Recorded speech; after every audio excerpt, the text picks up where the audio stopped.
So when you're selling candy at school, you get to a point where you need more money to keep up with your inventory and constantly changing your products with more and more variety. So right now, I'm going to be showing you guys how to make $500 a week just by selling candy at school. Now before I jump in, I want to show you guys how much money I made just in the last week because I want to make sure that you guys know that I'm not telling you false information. So right here, you got $300, then you got $100, and right here you got another $100. So this all ends up to be $500. So now that you know that I'm not playing around, I'm going to get right back into the video so I can tell you guys how to make that much money in just 1 week. So in the video that I made a few weeks ago, I'll link it right here so that you guys can watch that if you want. I told you guys how to make $20 a day, which I basically just told you to sell candy, and that's pretty much it, just to sell candy.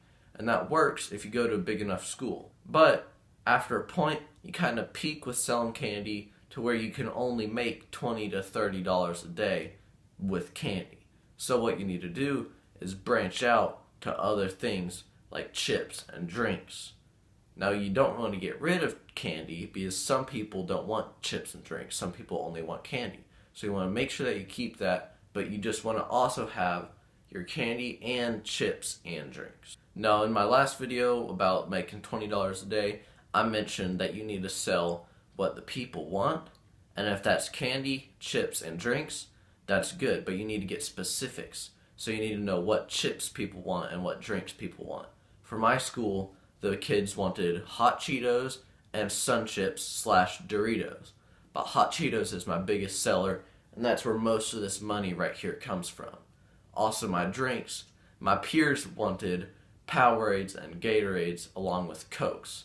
Not many people wanted like Mountain Dew, so I didn't buy Mountain Dew. Now along with this, to make even more money, it's pretty obvious but not many people think about it. You need to be focusing on higher profit margins because then you can make more money. So right now if you're going to your Dollar Tree and buying 2 bags of chips for $1, you're only making, and then selling them for $1, you're only making 50 cents on each bag, which is pretty good. That's 50% profit margin, but you eventually want to get up to like 75% profit margin. So you do this by going to your local Sam's Club or Costco and buying in big bulk, like a big box of 32 bags of chips for a really low price, around like $8 or $10. This way you have like a 75 to 80% profit margin and you can make $500 in just a week. So to make even more money, you need to be selling to everyone. So what you need to do, you need to make sure that you're selling to sophomores, juniors, and seniors. And if you're a sophomore, you need to make sure that you're selling to juniors and seniors and freshmen.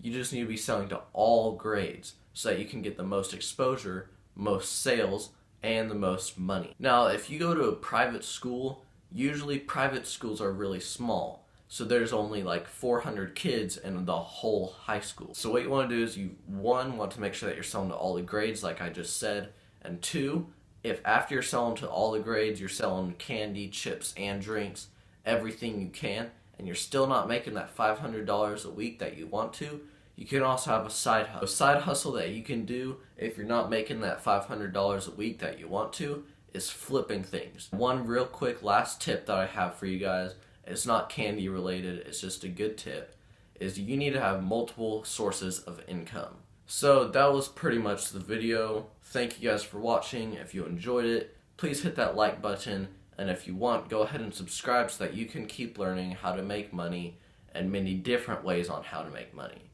Comment down below any questions you have because I read and reply to all comments that I receive. That's the video. Thank you guys for watching, and I'll see you in the next one.